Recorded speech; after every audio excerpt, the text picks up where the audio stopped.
Mr. Ruto's dictatorship, which now kidnaps and tortures people in underground prisons, must be considered as a renegade criminal enterprise.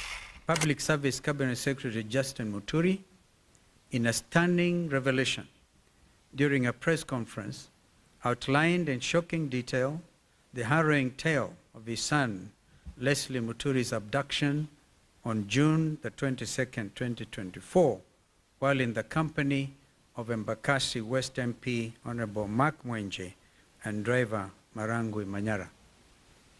Honorable Muturi, who was serving as the Attorney General of the Republic of Kenya at the time of his son's abduction, said that he had been waiting for answers for the last 6 months as to why his son was abducted. What should be of concern to any law-abiding citizen is that Honorable Muturi, as Attorney General of the Republic of Kenya, sat on the National Security Council, the top security organ in the country. Honorable Muturi has been seeking answers for the past 6 months, and they have not been forthcoming to someone so senior in the Kenya Kwanza regime. So senior should be a matter of grave concern to all of us.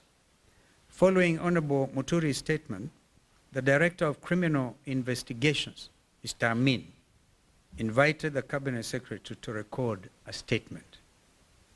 If the idea was to cower Honorable Muturi into silence, they picked on the wrong man.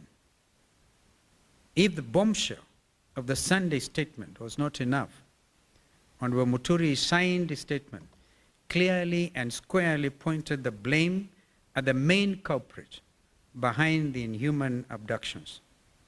A man who joked, made light of the abductions and Gen Z's demonstrations, a man who placed one phone call inside of the State House Nairobi Pavilion to the National Intelligence Service Director General, Nuruddin Haji, and had Leslie Muturi released within an hour.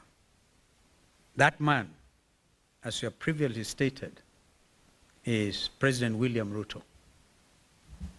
Fellow Kenyans, the revelations by Secretary Muturi on the identity of the Commander-in-Chief of the abduction squads is quite telling. If the Attorney General of the Republic of Kenya cannot get answers to the whereabouts of his son, who can? If the Attorney General cannot get his phone calls answered by junior staff, such as the DG of NIS, of the DCI Director, who can? If the then Interior Cabinet Secretary, Professor Kithure Kindiki, and PS Raymond Omolo are furnished with lies by their juniors, what is the state of the Kenya Kwanza regime? Fellow Kenyans, the Kenya Kwanza regime has established command and control structures outside of the Constitution of the Republic of Kenya, carrying out illegal and criminal activities against Kenyans.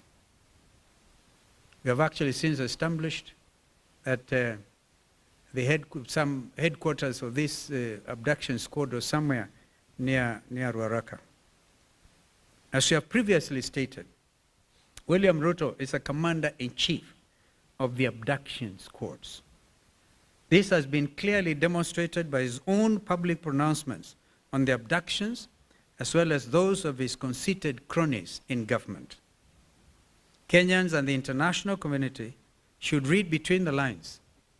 Mr. Ruto and his lieutenants' chest thumping over 2 weeks ago in Bungoma was not only a gross violation of Mr. Ruto's oath of office, it also bore all the hallmarks of a dictatorship and a crude attempt to instill fear in Kenyans by subduing them into silence.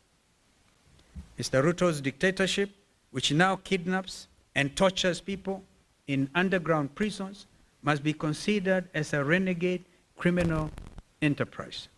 And this in accordance with the ICC's Rome Statute. And for the avoidance of doubt, the Director General of NSIS could not be held responsible alone The ICC statute talks about the person bearing the highest responsibility. And that is not Nuruddin Haji, that is William Samoei Arap Ruto. The People's Loyal Opposition will not sit back and allow this disgraceful attempt to take us back into the dark days of fear and oppression. We shall lead from the front. You've actually demonstrated leadership from the front because you've been in court. We'll fight them in court, we'll fight them in the streets, we'll fight them everywhere.